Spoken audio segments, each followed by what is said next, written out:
Sorry, we have another Daunte Wright thing that I'm trying to figure out. Oh, okay. So this comes from Andy No. He was also, looks like he was arrested. He was charged with illegally having a 45 pistol.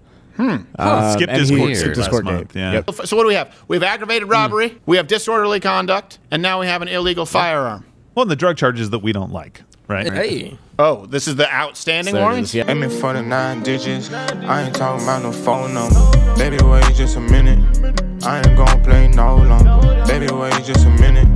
I ain't gonna play no longer. What up guys, it's Nana Who Talks, and on this channel we discuss, laugh, but most importantly, we stay blessed. On the 11th of April 2021, another black American man was killed by a police officer. His name was Daunte Wright, a 20-year-old man right out of his teenage years, driving down Brooklyn Center when he was stopped by police officers at first for an expired registration tag on his car, later finding out that he had an outstanding gross misdemeanor warrant. As they attempted to arrest him, the young man freaked out. Maybe he saw his life flashing through his eyes, maybe he feared that he'd be unrightfully sentenced to several years in prison, longer than a white racist, knowing he cannot trust any officer, jury, or judge because of the skin color he was born with. He was only 20 and was afraid. His scared mind did what any young African American boy with any kind of misdemeanor is taught to do when in trouble.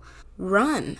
Why? Because to them it's better to run for a chance of freedom than being bound by an unjust legal system till the day they die over a couple of bad decisions. So, Daunte Wright gets in his car quickly and tries to drive off. Kim Potter, a 26-year veteran may I say, mistakenly pulls out her gun rather than her taser, because you know they are indistinguishable, shoots Daunte, who drives off bleeding and dies from his fatal wound, crashing into a car leaving the passenger unwounded.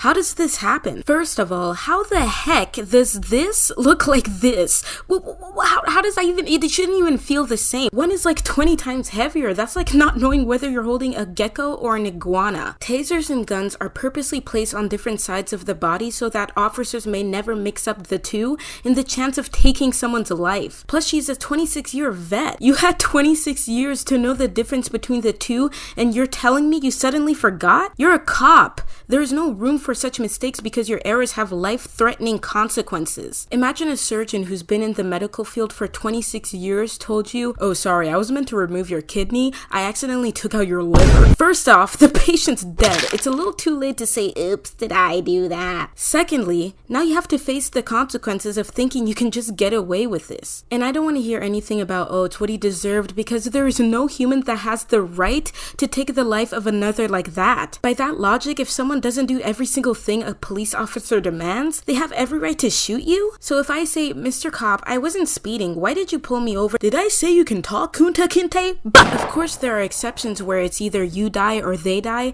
but this wasn't an exception. Steven Crowder, of course, couldn't resist giving his take on this and basically did this typical, because he has a history of crime, he deserved to die argument. Conservatives like this guy are masters at genetic fallacy. This is a fallacy of irrelevance that is based solely on someone's history, origin, or source rather than its current meaning or context. And I cannot emphasize more on irrelevance. Basically, this happened in the past, that's why this had to happen or should happen now, disregarding the very context of the situation talked about. Kim Potter was in no serious danger. It was obvious Daunte was scared and wanted to drive away, which is not a threat to an officer's life, meaning a gunshot is not a valid response in this situation. Oh, but because there are past videos of him holding a gun that are in no way related to the current situation means he has to die? His criminal record is irrelevant when we can all clearly see that he wasn't reaching for a gun, he wasn't attacking a cop, he was just a scared young man attempting to drive off to save himself from what eventually happened to him. How can a party linked to Christianity be so adamant in justifying deaths or abuse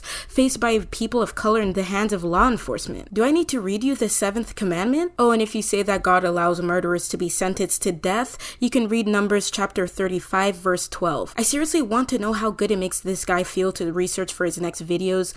Why Daunte Wright deserved to die. Yes, he has a criminal record, so I can defend my beloved crazy cops. What a relief. For a second, I actually thought he was a victim this time. Can you believe that? The conservatives' job right now is to character assassinate the dead black victim as much as possible to justify what a police officer did. Well, if he had every right to be murdered, which first off, no one on this earth has the right to take another's life, then how come people like this end up alive and well? This guy was swinging an axe, yet the cops didn't pull out their gun? This person drives away in a cop car and didn't get shot once.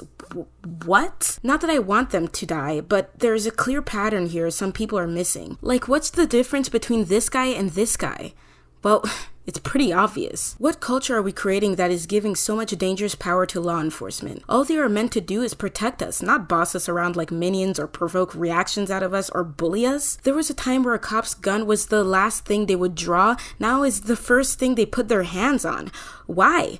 Is that the country you wish to live in? Where you're constantly worried for your life because one wrong move or muscle twitch can end your existence in the blink of an eye simply because you were born a person of color? The craziest thing is that some of you are too narrow-minded to see the full picture on how this leads to this, leads to this, leads to this. When will this end? Because black families can't afford losing their sons and daughters over these reckless cops. Change comes through action, through reformation. Cops clearly aren't being trained well enough or long enough, and the government isn't worried of the mental state of training cops as much as they should. There isn't simply a racist cop problem, but also a narcissistic, selfish cop problem that needs to be handled.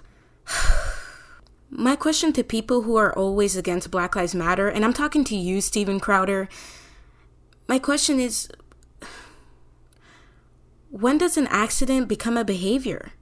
If you wish to help the Wright family fight for justice by affording good enough resources for a memorial and a good enough lawyer to seek legal action, click the GoFundMe link in the description below. You can donate as little as $1 and obviously do it at your own will. Thank you guys for watching this week's video. Don't forget to subscribe to my blog at www.nanatalks.com. Follow me on Instagram and Twitter at itsnanatalks. And yeah, hit the like button, subscribe, and African Mama slap that notification bell. That was so not on time. And I'll see you guys on the next Nana Talks video. Peace. We ain't never smelled so good. That bitch looking, she begging for wood. We ain't never felt so good. Money be touching the ceiling, we good. We ain't gotta talk no more. Spend all my money on phone and call. How about the jet till they hit his phone? I ain't never gonna see you soon. Working hard till we see the moon. Only hanging out with all my goons.